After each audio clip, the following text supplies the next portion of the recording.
3 signes qui montrent que tu as une grande destination. Numéro 1, l'isolation. Et ne confondez pas l'isolation et réserve. Dieu t'a isolé, Dieu t'a éloigné certaines personnes toxiques dans ton entourage. Dieu t'a éloigné toutes ces personnes pour que tu te poses à ces questions. Pourquoi Dieu t'a éloigné à ces personnes et pourquoi moi, tu te poses à ces questions. C'est pour ton avenir. C'est pour débarrasser tout ce qui est toxique sur ton entourage. Soudain, certaines personnes vous empêchent d'avancer. Si tu fais qu'il y a eu des mésententes entre vous, il faut remercier Dieu. Et il faut prier le bon Dieu. Il faut remercier Dieu pour te destiner à des personnes positives.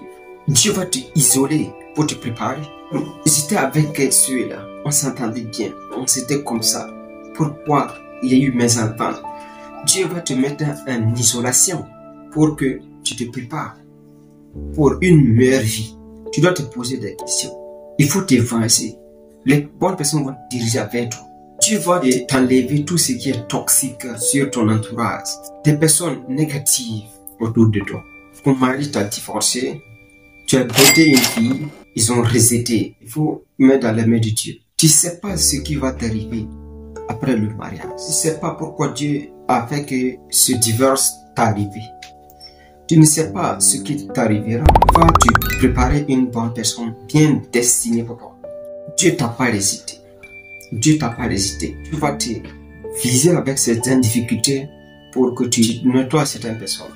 Tu éloignes à certaines personnes toxiques. Le deuxième. Créez votre business en ligne rentable à domicile. Un cœur et aidant. Vous savez, il faut aider de tes prochains. Il faut avoir pitié de quelqu'un qui fait pitié, de quelqu'un qui a une difficulté. Il faut avoir un cœur aidant tes prochains.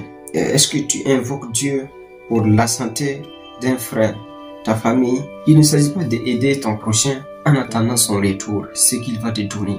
Aider les uns, c'est un meilleur acte qui paye toujours. L'honnêteté, ça paye toujours. Il ne faut pas viser cette personne pour les aider. Tu peux aider une personne et que demain, cette personne peut rencontrer de n'importe quoi. Il ne faut pas regarder cette personne pour les aider.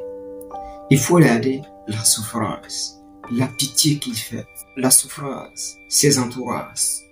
Peut-être c'est un chef de famille, c'est un parent qui n'arrive pas à nourrir ses enfants. Si tu as la possibilité, vas-y, à cause de Dieu.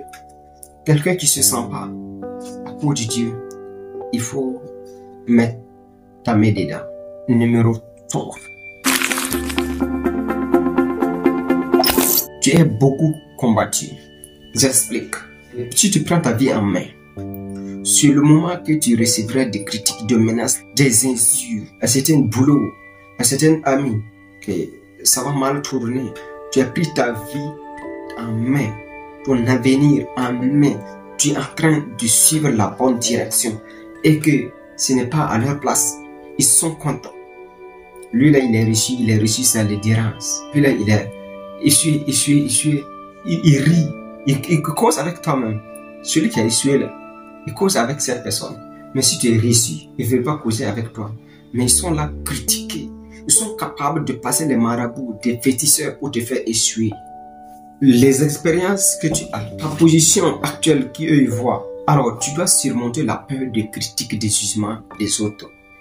Arrêtez de vouloir impressionner tes prochains. Il ne faut pas avoir peur de l'échec. Tout le monde a vécu l'échec. Fait partie de la réussite. L'échec, c'est de corriger tes erreurs pour ne pas recommettre ces mêmes erreurs. Mais si tu n'as jamais vécu certains échecs, vraiment, tu peux tomber dedans.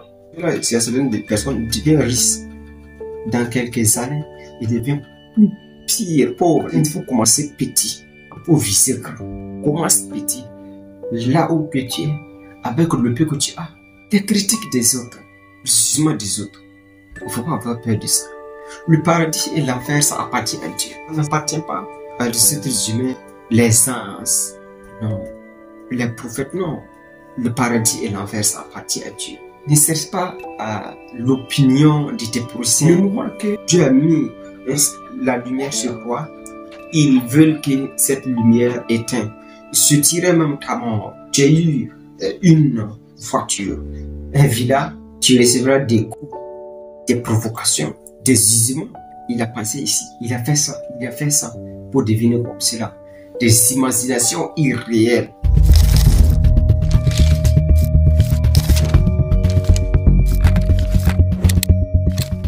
Est-ce que quelqu'un devient riche puis vous êtes là dessus, il a fait comme ça, qui t'a dit ça? Il a passé ce marabout, il a passé ici, il a tué ça, il a fait ça, il a égorgé ça. Vous savez, sacrifier son temps pour devenir quelqu'un, sacrifier sa force physique pour travailler, pour son intelligence, pour bouger, pour devenir quelqu'un. Ne confondez pas le sacrifier l'être humain ou bien égorger, poulet ou bien pintade, quoi que bœuf ou bien chien, chiot, quoi, je sais pas c'est quoi. Ça, c'est des choses illicites. Nous ne parlons pas de ces choses-là. Sacrifier ton temps pour devenir l'homme de demain, pour devenir l'homme, pour créer l'avenir de tes enfants. Arrête-toi de leurrer. Relève-toi et utilise les armes efficaces pour te venger, pour te sortir de là, de la souffrance. Les objectifs ne vont pas réaliser seul. Le stylo ne peut pas écrire seul. Alors, il faut passer à l'action avec un cœur aidant, de patience, de persévérance. Bosser, travailler, saigner. Et je vous dis,